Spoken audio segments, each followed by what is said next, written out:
దేవుని పరిశుద్ధ నామమునకు ఘనత మహిమ ప్రభావములు కలుగునుగాక. హల్లెలూయా.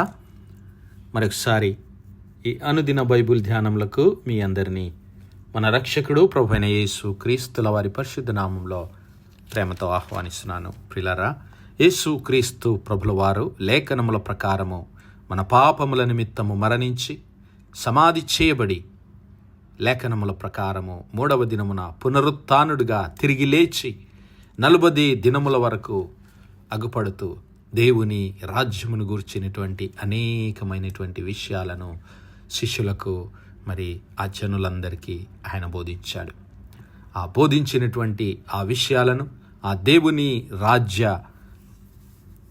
విషయాలను మనము ధ్యానిస్తూ ఉన్నాం. లూకాసు వార్త 24వ అధ్యాయంలో మన క్రీస్తు ప్రభుల వారు పునరుత్థానుడిగా లేచినటువంటి ఆ యొక్క పరిశుద్ధ ఆదివార దినాన సాయంకాల సమయము ఎమ్మాయి గ్రామమునకు వెళుతున్నటువంటి 2 శిష్యులకు ఆయన అగుపడి ఆ శిష్యులను హెచ్చరించాడు. ఏమని? లూకాసు వార్త 24వ అధ్యాయము 25వ వచనములో, అవివేకులారా, ప్రవక్తలు చెప్పిన మాటలు నమ్మని మందమతులారా అన్నాడు. ప్రవక్తలు చెప్పిన మాటలు నమ్మనటువంటి వారు అవివేకులు అంటూ ఉన్నాడు.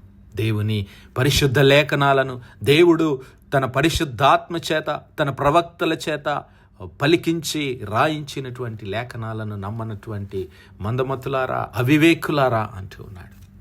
నా సహోదరుడా, నా సహోదరి, ఈరోజు దేవుడు నన్ను ఎంతగానో ప్రేమించి ఆ వాక్యమై ఉన్నటువంటి తన ప్రియ కుమారుడైన క్రీస్తు ప్రభుల వారిని లోక రక్షకుడుగా మన కొరకు ఆయన ఈ లోకానికి పంపించాడు.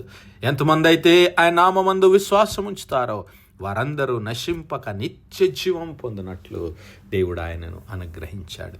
ఆయనను గురించి ఆ ఆదికాండం మొదలుకొని ప్రకటన గ్రంథం వరకు దేవుడు అనేకమైనటువంటి ప్రవచనాలు, విషయాలు మన కొరకు పరిశుద్ధ లేఖనాల్లో తెలియజేశాడు. మరి ఈరోజు నేను దేవుడు మన కొరకు అనుగ్రహించినటువంటి ఆ లేఖనముల యందు విశ్వాసం ఉంచి ఆ నిత్య జీవాన్ని పొందుకోవాలని, ఆయన ప్రియ కుమారుడైన యేసు క్రీస్తు ప్రభుల వారిని నీ హృదయంలో రాజుగా, ప్రభువుగా, రక్షకుడుగా మరి స్థిరపరచుకోవాలని, ప్రతిష్ఠించుకోవాలని దేవుడు కోరుకుంటూ ఉన్నాడు. ఇంకా నీవు మరి అవివేకిగా ఉన్నావేమో, ఇంకా నీవు మందమతులుగా ఉంటున్నావేమో, మందమతుల గుంపులో ఉంటున్నావేమో, దేవుని వాక్యాన్ని నమ్మలేని స్థితిలో ఉంటే యేసయ్య నిన్ను హెచ్చరిస్తూ ఉన్నాడు. దేవుని మాటలు అవి మరి భూమి ఆకాశములు గతించిపోయినా మరి ఇందులో ఒక్క మాట కూడా పొల్లు పోదని క్రీస్తు ప్రభుల వారు మరి మనకు తెలియజేశాడు. దేవుని మాటలు అవి మరి ఎంతో పవిత్రమైనవి, పరిశుద్ధమైనవి. వెండి మూసలు మరి 7 మార్లు కరిగించినటువంటి ఆ వెండి కన్నా పవిత్రమైనవి అంటాడు కీర్తనాకారుడు. జుంతి తేనెల కన్నా మధురమైనవి. మరి దేవుని లేఖనాలు మనలను ఆయన సన్నిధికి నడిపించడానికి దేవుడు అనుగ్రహించినటువంటి గొప్ప మార్గములు, గొప్ప ఆశీర్వాదములు. మరి ఈరోజు ఆ లేఖనాలను నీవు నమ్ముతున్నావా? ఆ వాక్యమై ఉన్న క్రీస్తు ప్రభుల వారిని హత్తుకొని జీవిస్తూ ఉన్నావా? ఆయనను హత్తుకుంటే నీవు ఆశీర్వదించబడతావు. ఆయన నమ్ముకుంటే ఆ మార్తా మరియల విషయంలో క్రీస్తు ప్రభుల వారు తెలియజేశాడు, ఇదిగో మీరు నమ్మిన ఎడల దేవుని మహిమను చూస్తారన్నాడు.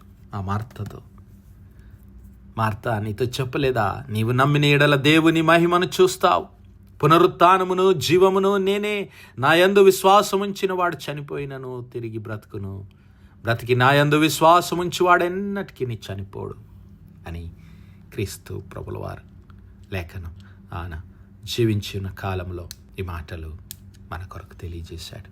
కాబట్టి నా సహోదరుడా, నా సహోదరి, క్రీస్తు ప్రభుల వారి నామమందు నేను విశ్వాసం ఉంచడం మూలాన ఆయనను పంపిన దేవుని తండ్రి అయిన దేవుని గణపరిచిన వారం అవుతాం, మహిమపరిచిన వారం అవుతాం. హల్లెలూయా. ఇక 2వ మాట ఆయన అంటున్నాడు 26వ వచనములో, క్రీస్తు ఇలాగు శ్రమపడి తన మహిమలో ప్రవేశించుట అగత్యము కాదా అని వారితో చెప్పి, మోషేయు సమస్త ప్రవక్తలను మొదలుకొని లేఖనములన్నిటిలో తన్ను గూర్చిన వచనముల భావము వారికి తెలిపెను. హల్లెలూయా. గమనించాలి ప్రియులారా, అలా చెప్పిన తర్వాత పరిశుద్ధ లేఖనాలు ఎందుకు నమ్మాలో, ఆ పరిశుద్ధ లేఖనాల్లో మరి ఆ క్రీస్తు ప్రభుల వారిని గురించి ఎక్కడ వ్రాయబడిందో ఆ విషయాలన్నీ ఆయన వారికి బోధించాడంట. హల్లెలూయా. మరి దేవుని పరిశుద్ధాత్మ సహాయం ద్వారా మనము ఆ లేఖనాలను తెలుసుకొనడానికి ప్రయత్నం చేద్దాం. మోషే సమస్త ప్రవక్తలు మొదలుకొని లేఖనములన్నిటిలో ఆయనను గురించి వ్రాసారంట. ఒక పేజీ మనం ముందుకు తిప్పితే బైబిల్ గ్రంథంలో అదే లూకా సువార్త 24వ అధ్యాయంలో తిరిగి ఆ సాయంకాలం ఆ శిష్యుల యొద్దకు వచ్చి 44వ వచనంలో ఆయన మోషే ధర్మశాస్త్రములోను ప్రవక్తల గ్రంథములలోను కీర్తనలలోను నన్ను గూర్చి వ్రాయబడినవన్నీ నెరవేరవలెనని నేను మీ యొద్ద ఉండినప్పుడు మీతో చెప్పిన మాటలు నెరవేరినవి అని ఆయన వారితో చెప్పాను. హల్లెలూయా. మోషే గ్రంథము, ప్రవక్తల గ్రంథము, కీర్తనల గ్రంథము. ఎందుకు ఆయన ఇలాగ చెబుతున్నాడంటే ప్రియులారా, బైబిల్ గ్రంథము ఇప్పుడు మనకున్నటువంటి మరి ఈ యొక్క పుస్తక రూపంలో ముద్రించబడక మునుపు మరి అప్పుడు అది ప్రవక్తల గ్రంథముగా, మరి మోషే ధర్మశాస్త్రముగా, కీర్తనల గ్రంథముగా 3 భాగాలుగా పరిశుద్ధ గ్రంథము ఉండేది. దేవుని లేఖనాలు ఈ 3 భాగాలుగా మరి వారు చదువుకునేటటువంటి వారు. అందుకే ఆయన ఇదిగో ప్రవక్తల గ్రంథములోను, మోషే ధర్మశాస్త్రములోను, మోషేను, ప్రవక్తలను, కీర్తనల గ్రంథంలో ఆయన గురించి రాసినటువంటి మాటలన్నిటినీ ఆయన వారికి చూపించాడు. మరి మోషే ధర్మశాస్త్రం అనగా ఆది కాండము, నిర్గమకాండం, లేవీకాండం, సంఖ్యాకాండము, ద్వితీయోపదేశకాండం, ఈ 5 అధ్యాయాలు కనుక మనం గమనిస్తే అవి మోషే ద్వారా వ్రాయబడినటువంటి మరి పంచకాండములు లేదంటే ధర్మశాస్త్ర గ్రంథంగా మనము లెక్కించవచ్చు. అయితే అందులో ఎక్కడ మనకు క్రీస్తు ప్రభుల వారి పేరు కనబడదు. కానీ క్రీస్తు ప్రభుల వారు ఆ యొక్క 5 గ్రంథములలో, ఆ 5 గ్రంథంలోనే కాదు ప్రియులారా, బైబిల్ గ్రంథములన్నిటి ఉన్నటువంటి 66 పుస్తకాల్లో క్రీస్తు ప్రభుల వారిని మనము చూడగలం. అయితే ఈ యొక్క క్రీస్తు ప్రభుల వారిని చూడగలిగినటువంటి పరిశుద్ధాత్మ జ్ఞానము మనకు అవసరమై ఉంటుంది. ఎందుకంటే ఈ ధర్మశాస్త్ర గ్రంథము, ఈ పరిశుద్ధ గ్రంథము ఆత్మ సంబంధమైనదని పౌలు గారు అంటున్నాడు. రోమాపత్రిక 7వ అధ్యాయాన్ని మనం ఒకసారి చూద్దాం. రోమాపత్రిక 7వ అధ్యాయం. సహోదరులారా, మనుష్యుడు బ్రతికినంత కాలమే ధర్మశాస్త్రం అతని మీద ప్రభుత్వం చేయుచున్నదని మీకు తెలియదా? ధర్మశాస్త్రం ఎరిగిన మీతో మాట్లాడుచున్నాను. ధర్మశాస్త్రాన్ని ఎరిగినటువంటి ఆ యొక్క మరి యూదులతో, రోమా సంఘంలో ఉన్నటువంటి ఆ యూదులతో ఆయన మాట్లాడుతున్నాడు. భర్త గల స్త్రీ భర్త బ్రతికినంత వరకే ధర్మశాస్త్రం వలన అతనికి బద్దురాలు గాని భర్త చనిపోయిన ఎడల భర్త విషయమై ధర్మశాస్త్రము నుండి ఆమె విడుదల పొందును. కాబట్టి భర్త బ్రతికి ఉండగా ఆమె వేరొక పురుషుని చేరిన ఎడల వ్యభిచారిని అనబడును. దేవుడు ఎందుకు ఇశ్రాయేలు ప్రజలను వ్యభిచారణులు అన్నాడు, చెడ్డతరం వారన్నాడు? ఎందుకంటే వారు దేవుని ధర్మశాస్త్రాన్ని విడిచిపెట్టి తమ ఇష్టానుసారంగా వేరొక మరి న్యాయాన్ని, వేరొక ధర్మాన్ని వారు అనుసరించాడు. దేవుని విడిచిపెట్టారు, దేవుని ధర్మశాస్త్రాన్ని విడిచిపెట్టారు. అందుకే వారు వ్యభిచారణులైపోయారు. అనగా మరి దేవుని ధర్మశాస్త్రాన్ని వారు విడిచిపెట్టారు. కావున నా సహోదరులారా, మనము దేవుని కొరకును ఫలమును ఫలించునట్లు మృతులలో నుండి లేపబడిన క్రీస్తు అను వేరొకని చేరుటకై మీరును ఆయన శరీరము ద్వారా ధర్మశాస్త్రము విషయమై మృతులైతిరి. అలాగే నిన్ను నన్ను కూడా దేవుడు ధర్మశాస్త్రము ద్వారా కాకుండా క్రీస్తు ప్రభుల వారి ద్వారా తన యొద్దకు నడిపించడానికి దేవుడు క్రీస్తు ప్రభుల వారిని, అవాక్యమై ఉన్నటువంటి క్రీస్తు ప్రభుల వారిని ఈ లోకానికి పంపించాడు. మరి ఎందుకు ధర్మశాస్త్రం ఇవ్వబడింది? మరి ఏమిటి ధర్మశాస్త్రం యొక్క అవసరత అంటే 14వ వచనంలో అంటాడు, ధర్మశాస్త్రము ఆత్మ సంబంధమైనదని ఎరుగుదుము. హల్లెలూయా. ధర్మశాస్త్రం అనగా అది అక్షర సంబంధమైనది కాదు.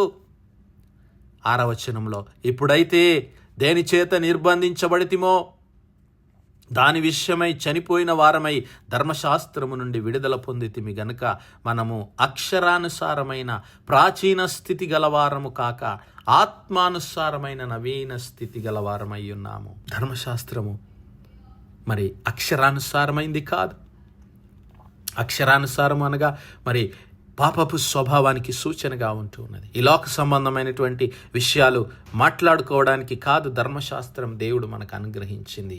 మరి క్రీస్తు ప్రభుల వారిని ముంగుర్తుగా, క్రీస్తు రాబోతున్నటువంటి మేలుల విషయమై దేవుడు అనుగ్రహించేటటువంటి ప్రణాళికలకు ముంగుర్తుగా ఒక సూచనగా, ఒక గుర్తుగా దేవుడు ధర్మశాస్త్రాన్ని అనుగ్రహించాడు. దేవుడు తన చేయబోతున్నటువంటి రక్షణ కార్యాన్ని అంతటిని బయలుపరచడానికి ఆ పరలోక రాజ్యములో, దేవుని గుడారంలో, దేవుని పరిశుద్ధ మందిరంలో నీవు నేను ఎలాగూ నివసిస్తామో, ఎలాగూ నీవు అక్కడికి వెళ్ళాలంటే పరిశుద్ధపరచబడాలో ఆ విషయాలన్నిటినీ నేర్పించడానికే దేవుడు ధర్మశాస్త్రాన్ని అనుగ్రహించాడు. ఆ ధర్మశాస్త్రం ఆ మోషే గ్రంథములన్నిటిలో, ఆ పంచకాండములలో మరి క్రీస్తు ప్రభుల వారు ఈ లోకానికి చేయబోయేటటువంటి రక్షణ ప్రణాళిక, ఆయన అర్పించబోయే బలి అర్పణ, ఆయన అనుగ్రహించబోయే విడుదల, ఆయన అనుగ్రహించబోయే నిత్య జీవం, అవన్నీ మనకు మరి సూచనలుగా, ఛాయారూపముగా, గుర్తులుగా మనకు తెలియజేయబడ్డాయి. కాబట్టి ఈ ధర్మశాస్త్రం ప్రవచన రూపములుగా మనకు తెలియజేయబడింది. ఆ విషయాలనే మరి హెబ్రీ పత్రికలో మనం చూడగలం. హెబ్రీ పత్రిక అనే ఆ విషయాలన్నిటినీ మనకు స్పష్టంగా తెలియజేస్తుంది. నిజమైనటువంటి నెరవేర్పు, దేవుని ప్రణాళిక, రక్షణ ప్రణాళిక నెరవేర్పు క్రీస్తు ప్రభుల వారిలోనే ఉంది. ఇదిగో ధర్మశాస్త్రము రాబోవుచున్న మేలుల ఛాయగలదియే, కానీ ఆ వస్తువుల నిజస్వరూపము కలది కాదు. ఆ నిజస్వరూపం ఎక్కడుంది? ఆ నిజస్వరూపం పరలోకమందు దేవుని సన్నిధానంలో ఉంది. ప్రకటన గ్రంథం మనం చూడగలుగుతాం. ప్రకటన గ్రంథం 15వ అధ్యాయం 5వ వచనంలో అక్కడ దేవుని మందస్సాన్ని, దేవుని ఆలయాన్ని, దేవుని పరిశుద్ధ మరి మందిరాన్ని యోహాన్ గారు చూస్తూ ఉన్నాడు దర్శనంలో.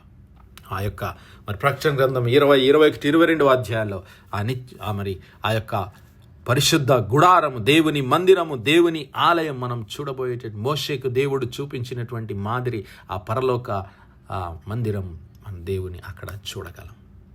కాబట్టి ఈ ధర్మశాస్త్రం రాబోతున్నటువంటి మేలులకు ఛాయగలది. హెబ్రీ పత్రిక 8వ అధ్యాయంలో కూడా ఈ విషయాలు మనం చూడగలుగుతాం. మేము వివరించుచున్న సంగతిలోని సారాంశమేమనగా, మనకు అట్టి ప్రధాన యాజకుడు ఒకడున్నాడు. ఆయన పరిశుద్ధాలయమందు అనగా మనుష్యుడు కాక ప్రభువే స్థాపించిన నిజమైన గుడారమునకు పరిచారకుడై ఉండి పరలోకమందు మహామహుని సింహాసనమునకు కుడిపార్శ్వమున ఆసీనుడాయను.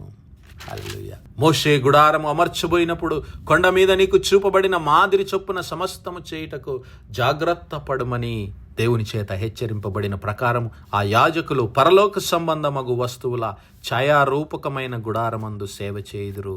ఈయనైతే అనగా యేసు క్రీస్తు ప్రభుల వారు మరి ఎక్కువైన వాగ్దానములను బట్టి నియమింపబడిన మరి ఎక్కువైన నిబంధనకు మధ్యవర్తి అయి ఉన్నాడు గనుక మరి శ్రేష్టమైన సేవకత్వం పొంది ఉన్నాడు. హల్లెలూయా. ఆ నిత్య రాజ్యంలో దేవుని కుడిపార్శ్వమున పరలోకమందు యేసుక్రీస్తు ప్రభుల వారు ఆసీనుడై ఉన్నాడు. మరి వాటికి ఛాయారూపమే ధర్మశాస్త్రము. ఆ ధర్మశాస్త్రము వాటన్నిటినీ ఆ ధర్మశాస్త్రమందు చూపిన ఆ దేవుని ప్రణాళికలన్నిటినీ నెరవేర్చడానికే క్రీస్తు ప్రభుల వారు, వాటిని సంపూర్ణం చేయడానికే ఆయన ఈ లోక రక్షకుడుగా జన్మించి కల్వరి శిలువలో మన కొరకు తన ప్రాణాన్ని అర్పించాడు. మరి ఆయన యందు నీవు నేను నమ్మకించడం మూలాన రక్షించబడతాం, నిత్య జీవానికి పాత్రులమవుతాం. అట్టి కృప, అట్టి ధన్యత దేవుడు మనందరి జీవితాల్లో దయచేయనుగాక. Amen, amen, amen. శుద్ధుడా, మహోన్నతుడైన మా తండ్రి, మీ గన్నమానికి మరొకసారి వందనాలు, స్తుతులు, స్తోత్రాలయ్యా. ఉదయకాలం మొదలుకొని ఇంత మటుకు మీ కృపలో భద్రపరిచిన దేవా మీకే స్తుతులు స్తోత్రాలు. మరొకసారి మీ ప్రియ కుమారుడైన యేసు క్రీస్తు ప్రభుల వారి పరిశుద్ధ నామములో దేవా మీ కృపాసింహాసనం యొద్ద ప్రార్థిస్తున్నాం తండ్రి. మీ యొక్క పరిశుద్ధాత్మ సహాయం, ఆదరణ, కాపుదలను బట్టి మీకు లెక్కలేని స్తుతులు స్తోత్రాలు. అవును మా తండ్రి, మీ ప్రియ కుమారుడైన యేసు క్రీస్తు ప్రభుల వారి నామందు మేము విశ్వాసం ఉంచి ఆయన పునరుత్థాన శక్తిని, బలమును తెలుసుకోవడానికి కావలసిన మీ యొక్క పరిశుద్ధాత్మ నడిపింపు, సహాయం, జ్ఞానం మాకు అనుగ్రహించమని యేసు నామములో అడుగుతున్నాము తండ్రి. ఆమేన్, ఆమేన్, ఆమేన్.